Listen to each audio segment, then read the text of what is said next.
For today's video mga kadahon, so andito nga pala ako ngayon naglalakad sa aming napakalaking lupain. So kung saan makikita nyo ang napakagandang tanawin. So bale ano nga mga kadahon, no? So pupunta tayo sa isang masukal na kagubatan kung saan hahanapin natin yung gamot na herbal na panggamot natin sa ating mama. Kasi yung mama natin ay panay ubo. So maghahanap ako ngayon ng lagundi. So ipapakita ko sa inyo mamaya mga kadahon kung ano yung itsura ng lagundi. So ito mas maganda kasi itong gamitin kasi herbal to.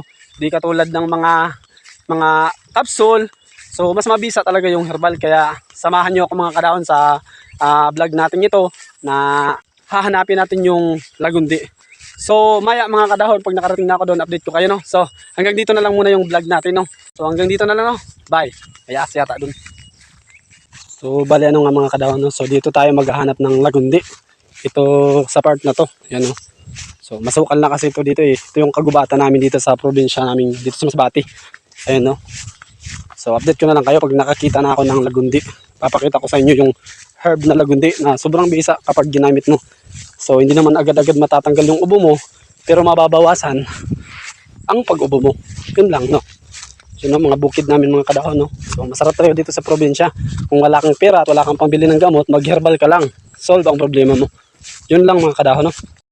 So ito na nga mga kadahon no. So nakita ko na nga yung herbal lagundi. So ito yun siya mga kadahon. Papakita ko sa inyo. So yun no. Nabali na yung puno niya eh. So ito yun siya mga kadahon. Yun, nakita na natin. Yan, ito yun siya. Ito yung herbal lagundi. So sa mga nakakalam nito no, ito yung gamitin nyo pag inuubo kayo. So lagain nyo lang to, tsaka maiibsan na yung pag-ubo nyo. So mangunguha na ako mga kadahon no, kasi ito naman talaga yung sadya ko. So ayan nga mga kadahon, ipapakita ko sa inyo yung puno niya. Yan o, yung nakikita nyong mayabong na dahon, yan yung lagundi. So napakarami kasi ng sanga niyan eh. Ayan o, tingnan nyo. Lalapitan natin para malaman nyo yung klase ng dahon niya. So ayan o, yan.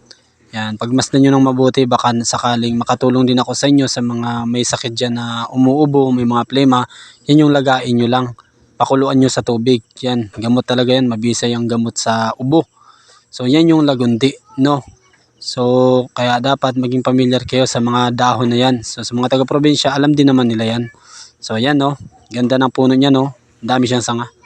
So ayun mga kadahon no, so andito na yung lagundi, nakita na natin. So ayan. So syempre may dala ako ditong bag, ayan no.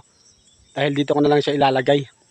So mga kadahon no, so sana familiar ka sa sa dahon na to. Para naman makatulong din sa paggamot diyan sa mga mahal niyo sa buhay na umuubo o may sakit sa lalamunan. So ganun, yun lang hanggang dito lang mga kadahon no. Maraming salamat po sa inyong panonood at inyong suporta sa araw-araw sa akin. So muli ako nga pala si CG Comedian Vlogs. So hindi naman lahat ng content natin ay nakakatawa. Minsan seryoso din. Tulad ng jowa mo. Hindi ka naman siniseryoso. Iwan ko lang. Dito na lang. Bye. Ayan o. Kita nyo ha. Malapitan na yan ha. Yan ang lagundi herbal.